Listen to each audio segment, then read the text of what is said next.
Belum punya kantor layanan di Indonesia, Kementerian Kesehatan sudah menguji cobakan layanan internet berbasis satelit milik Elon Musk Starlink. Bagaimana prospek ke depan termasuk daya dukungnya terhadap digitalisasi termasuk perekonomian? Kita akan bahas bersama Direktur Jenderal Informasi dan Komunikasi Publik Kominfo, Usman Kansong. Pak Usman, selamat malam. Selamat malam. Kita juga akan sapa Pratama Persada, Direktur Komunikasi dan Informasi Sistem Security Research Center atau CISREC. Selamat malam, Mas Pratama. Selamat malam, Mbak Livi, Pak Saya Dirjen. ke Pak Usman dulu ya, Malam, Mas Pratama ya. Iya. Pak Usman, Ya, izinnya sudah dikantongi, tapi kan masih belum ada kantornya di Indonesia Starlink ini. Jadi aturannya memang seperti apa nanti ke depan? Ya, jadi kita memang mendorong Starlink untuk 3 hal ya. Itu sudah dikatakan Menkominfo juga kemarin atau 2 hari lalu juga begitu. Jadi yang pertama dia harus punya NOC, ya Network Operation Center di Indonesia. Yang kemudian yang kedua dia juga harus memiliki semacam layanan pelanggan ya di Indonesia juga supaya kalau ada komplain-komplain ya bisa cepat ditangani oleh Starlink begitu. Nah, NOC ini kepentingannya juga untuk perlindungan data, ya kemudian juga kontrol pemerintah ya terhadap Starlink sendiri. Nah, yang ketiga terkait dengan peraturan perpajakan ya. Jadi dia harus comply terhadap peraturan perpajakan kita. Pak Usman, belum punya kantor di Indonesia, artinya kan kalau bicara soal perlindungan data itu kan masih sangat beresiko ya. Kayak Pak Menteri aja mengatakan ada resiko data kita diambil, tapi ini udah diuji coba kan ke puskesmas, data-data kesehatan kita bisa saja dong Pak bocor. Iya, itu kita kan sudah punya undang-undang PDP ya. Ya undang-undang PDP yang wajib melindungi data pribadi yang termasuk kategori data pribadi dalam hal ini juga rekam medik adalah data pribadi itu ya Starlink. Ya kita awasi saja Starlinknya dalam mengawasi perlindungan data itu seperti apa. Saya ke Mas Pratama dulu ya. Mas Pratama, kalau dari sisi resiko sejauh mana sampai NOC atau pusat operasi jaringan ini kemudian dibuka di Indonesia kantor perwakilannya, sejauh mana keamanan ini bisa dijamin? Ya gini, yang pertama adalah Starlink ini menjadi dua sisi mata uang ya. Yang pertama adalah ini sangat membantu masyarakat ketika mereka tidak dapat koneksi karena pemerintah masih belum bisa memberikan akses koneksi kepada seluruh masyarakat Indonesia, sehingga ini sebenarnya adalah titik harapan mereka bisa mendapatkan layanan seperti saudara-saudaranya yang ada di kota besar. Tetapi di sisi lain adalah ketika si Starlink ini dia beroperasi di Indonesia gitu, yang tadi Pak Dirjen bilang butuh NOC, yang sebenarnya mereka nggak butuh NOC. Kenapa nggak butuh NOC? Sebenarnya mereka sudah kerjasama nih dengan Telkomsat gitu, bahwa nanti Telkomsat menyediakan NOC-nya, kemudian korporat atau orang yang mau memakai layanan Starlink ini mereka akan menggunakan layanan dari Telkomsat, termasuk juga antenanya dan lain-lain. Tetapi kenyataannya enggak. Ternyata kenyataannya adalah orang bisa beli antena sendiri di marketplace gitu, baik di dalam negeri ataupun di luar negeri. Kemudian dia bisa langganan sendiri, sehingga mereka bisa akses secara independen ke satelit Starlink. Jadi yang bisa memaksa mereka adalah aturan yang mungkin gitu oleh Starlink bisa dilakukan atau bisa tidak. Sebenarnya tadi kalau dibilang dia punya perusahaan nggak sih di Indonesia, mereka punya perusahaan di Indonesia gitu. Namanya PT Starlink apa ya? Sebentar. Starlink Service Indonesia. Ya, PT Starlink Service Indonesia, tapi nggak ada satupun pegawainya itu yang orang Indonesia gitu, ya kan? Nah ini benar Kominfo bahwa harus menuntut mereka untuk membuat kantor di Indonesia, bukan hanya kantor representatif, tapi kantor perwakilan mereka di Indonesia. Kemudian mereka harus taat dengan aturan Indonesia. Kenapa? Karena ada hal-hal gitu, terutama ketika bidang penegakan hukum, kemudian intelijen dan lain-lain begitu. Dengan adanya Starlink ini ketika orang bisa berkomunikasi langsung dengan satelit itu jadi akan susah gitu. Ketika ada jaringan teroris, jaringan radikal berkomunikasi dengan Starlink ini nggak bisa tuh dimonitor tuh gitu. Karena kita masih belum punya akses terhadap sistem yang dimiliki oleh si Elon Musk ini. Nah, oleh karena itu kita harus mampu memaksa Elon Musk ini untuk memberikan akses nih, terutama ketika terjadi misalkan pelanggaran hukum yang menggunakan akses satelit Starlink itu bisa dibantu gitu untuk sharing informasi ke pemerintah kita.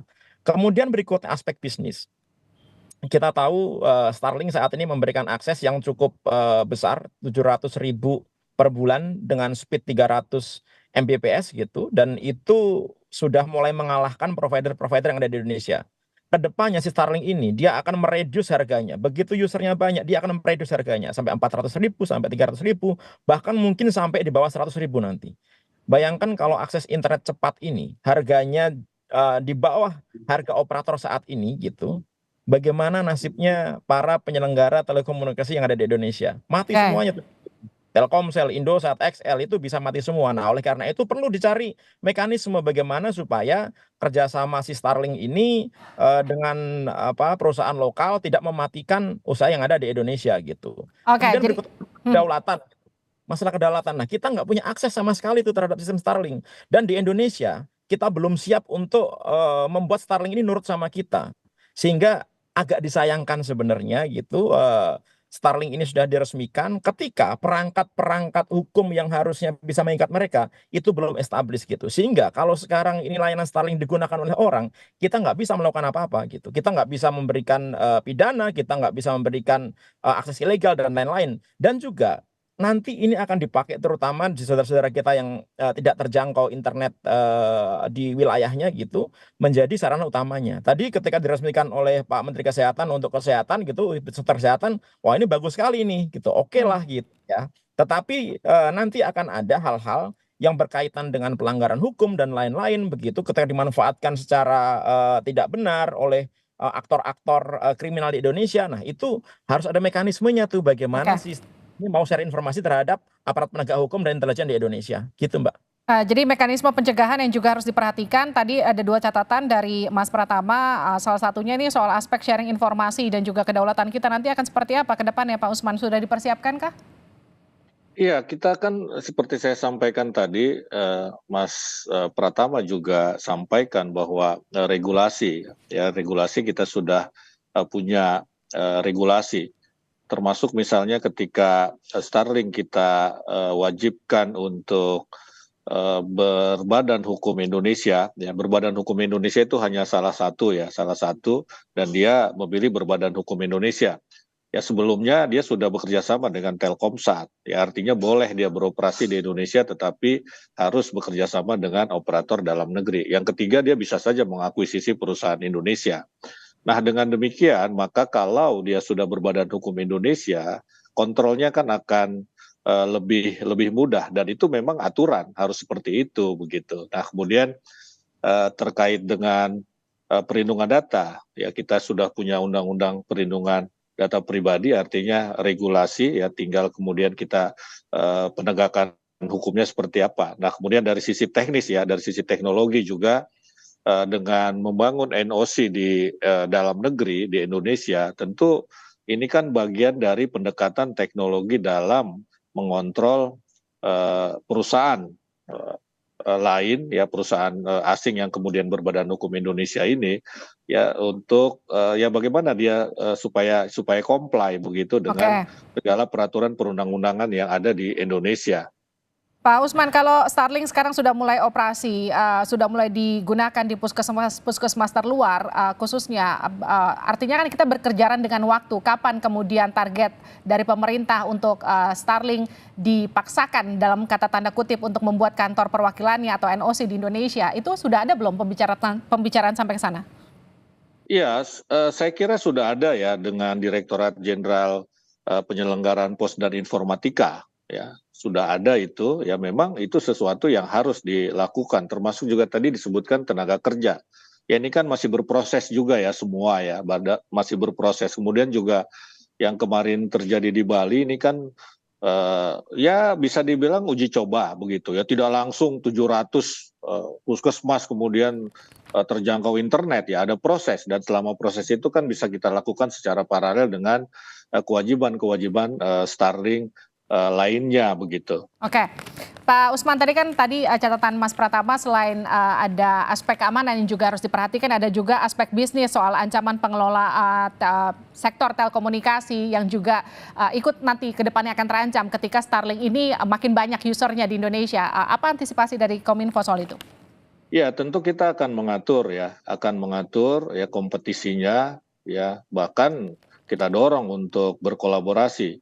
Ya misalnya sebagaimana Starlink berkolaborasi dengan Telkomsat dan APJI ya Asosiasi Penyelenggara Jasa Internet Indonesia juga sudah menjajaki kolaborasi atau kerjasama dengan Starlink. Jadi mengubah kompetisi menjadi kolaborasi itu salah satu jalan juga. Yang lain tentu pemerintah akan mengatur kompetisinya supaya tidak istilahnya ya kompetisi sempurna ya, sehingga harus ada yang tutup ya, zero sum game begitu. Ini kita atur sedemikian rupa supaya kompetisinya ini justru akan berdampak positif kepada masyarakat dengan meningkatnya pelayanan begitu. Baik.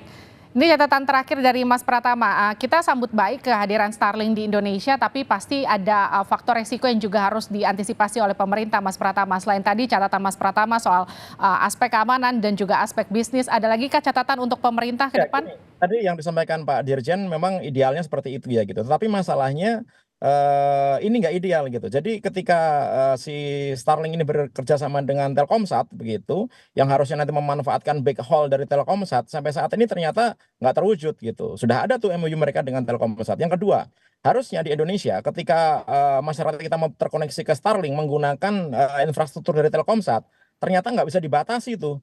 Mereka bisa membeli perangkat sendiri bukan dari Telkomsat sehingga tidak bisa dibatasi IP-nya dan lain-lain, dan mereka bisa langsung terkoneksi ke Starlink. Ya. Sudah langsung dengan Telkomsat, dan mereka menyadari bahwa ini banyak celah yang membuat mereka sebenarnya rugi. Kemudian yang ketiga, bahwa sistem Starlink ini dia nggak butuh stasiun bumi sebenarnya, dia nggak butuh NOC. Gitu. Kenapa? Karena sistem Starlink ini dia menghubungkan antara satelit menggunakan laser. Jaraknya sekitar 5.400 km pakai laser gitu, menembus atmosfer, dan dia speednya sampai 100 GB per second. Artinya apa? Nggak pakai Telkomsat pun mereka tetap bisa beroperasi gitu. Nah, oleh karena itu kenapa ini harus diatur, harus ada regulasi. Yang penting bagaimana regulasi itu bisa ditaati oleh mereka. Nah, nanti tinggal cari tuh triksnya tuh Pak Dirjen gitu, Pak Menteri gitu, bagaimana supaya si Elon Musk ini dia mau ngikutin aturan yang ada di Indonesia. Karena kalau enggak, dia nggak butuh sebenarnya di Indonesia gitu, karena mereka bisa beroperasi mandiri tanpa butuh infrastruktur yang dibangun di Indonesia gitu, Mbak. Oke, jadi catatannya soal mengatur regulasi ke depannya, karena kan sekarang sudah mulai beroperasi. Tapi nanti kita akan bahas itu lagi. Mohon maaf waktu kita terbatas. Mas Pratama, Pak Usman, terima kasih atas waktunya sudah berbincang bersama kami di Sapa Indonesia Malam. Tadi ada beberapa catatan yang memang nanti harus dipercepat oleh Kominfo ke depannya. Terima kasih.